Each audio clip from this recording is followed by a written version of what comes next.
Hello everybody and welcome to another edition of Bad Game Summer 2022, where I take a break from playing good games that, well, sometimes I enjoy them, to play a bunch of crap to see just how bad gaming can get and hopefully give you a laugh in between beers. As always, if you want to support the channel, drop a sub and a like, and if you really want to show off, you can buy some merch from the store, use code RAGEQUIT at checkout for 15% off, or drop a tip for me on Buy Me a Coffee. Links to both of those are in the description, and the money is used to create more videos for you. Today's Turd Souffle is an OG Xbox game called Pulse Racer, a racing game I came across that sounded like it had a hilarious gimmick, and I wasn't let down.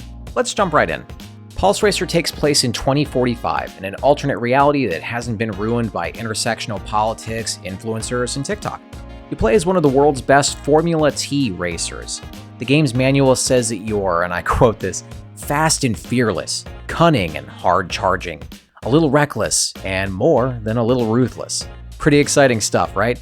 Well, it gets better from here. You're competing with other badasses for the ultimate prize, the Cyber Circuit T5000, whatever the fuck that is. Sounds like a type of Terminator, but it's not. Apparently this race only happens every 10 years, and you're trying to win it from the current trophy holder, the Russians. Always those damn Russians, right? After choosing your game mode, you'll get into the Racer Select screen where you pick one of a bunch of people who are dressed like crash test dummies and mid-90s era made-for-kids TV superheroes.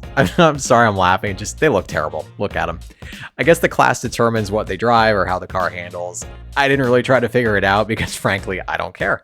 So because I thought it was really funny, I picked the paraplegic who's already in what looks like a wheelchair and tank treads. What do they call you? Wheels? He reminded me of that handicapped kid from the old Burger King Kids Club commercials, at least until they gradually got rid of everybody and just kept the gamer kid named KidVid, who's probably blind now and has brain tumors from wearing that visor for 15 years straight.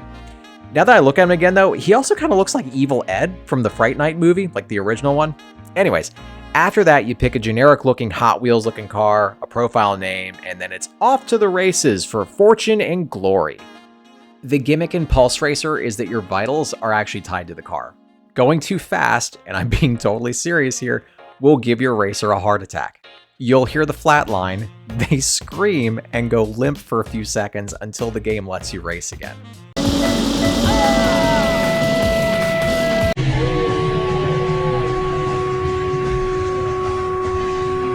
At first, I laughed like an idiot at this, because it's gotta be one of the stupider gimmicks I've seen in a game. Then I laughed again because I remembered my poor guy can't even use his legs. He's probably crapping in a bag, and now I'm giving him heart attacks on top of it.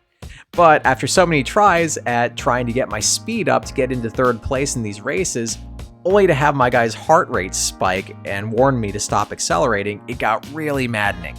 Also, there's supposed to be a turbo button on the controller, but no matter what I did, the thing never worked.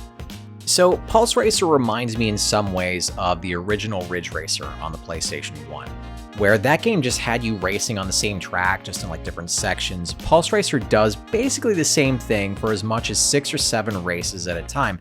Then when you get through those, it finally gives you a new track to check out. You have to make it in the top 3 to proceed to the next race, otherwise you're stuck doing it again.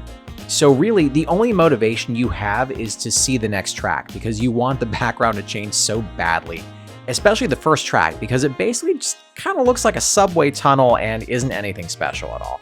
From what I played, the tracks are pretty poorly designed, and they start simply enough, and then they get more and more complicated as you progress through the circuit. By the last track, there's insanely tight turns that'll have you running into the walls repeatedly, and normally you'd want to brake for these, except the AI is basically right on your ass for every single race, and slowing down at all will drop you somewhere from 4th place all the way to dead last. The first couple races in the first circuit were really frustrating because there's almost no way to get into the top 3 except for dumb luck. After that, the game introduces items and weapons onto the field, and you drive over those like you would in Mario Kart. 2 of the weapons are missile-type weapons, and they seem to do the same thing. And then there's mines, a shield, and a health pack for when you're almost dead and need to drop your heart rate. So with the health pack, I'd try to go as fast as I could without killing my guy, and then hit the health pack and drop his heart rate down, and then continue cranking that speed up again. You'll need to get as far ahead as you can, because when you're in first place, the computer will throw everything at you to knock you out. There were lots of times where I would get hit by 2 or 3 missiles at once, and it would keep me spinning out for several seconds. If you're fast enough, you can hit both the triggers to activate a shield, but then it won't let you steer when you do that, so it's a trade-off. As you can tell, the graphics are a mixed bag. The characters have a really generic look to them, but I didn't really hate the tracks as much. Like, the tracks themselves are, track-like, but the backgrounds to them, especially the second track, actually weren't bad looking. The music sounds like late 90s techno, and it wasn't that bad. The characters will yell insults at each other as they're passing as well, but it's one of like 2 phrases for each person, and you'll get really tired of hearing it after a while.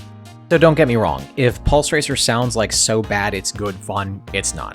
The graphics and sound are okay at best, but being stuck doing the same racetrack over and over again sucks, and the game needed a lot more variety to it. There's also a track generator if you want to create your own stuff. I mean, points for effort, but the game has to be fun enough for you to want to do that at all to begin with. The characters are pretty stupid looking as well, and the computer will relentlessly hunt you down as soon as you get into first place.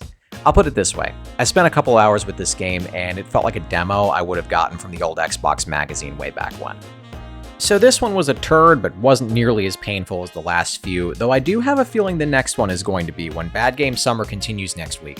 Thanks for watching, and a huge thank you to everybody who's supported the channel, whether by subscribing, commenting, donation, or by purchasing my swag. Congratulations! You're one of an elite few to make it to the end of the video. Reward yourself by hitting the round subscribe button in the middle, and then check out the other goodies I've got in the links next to it.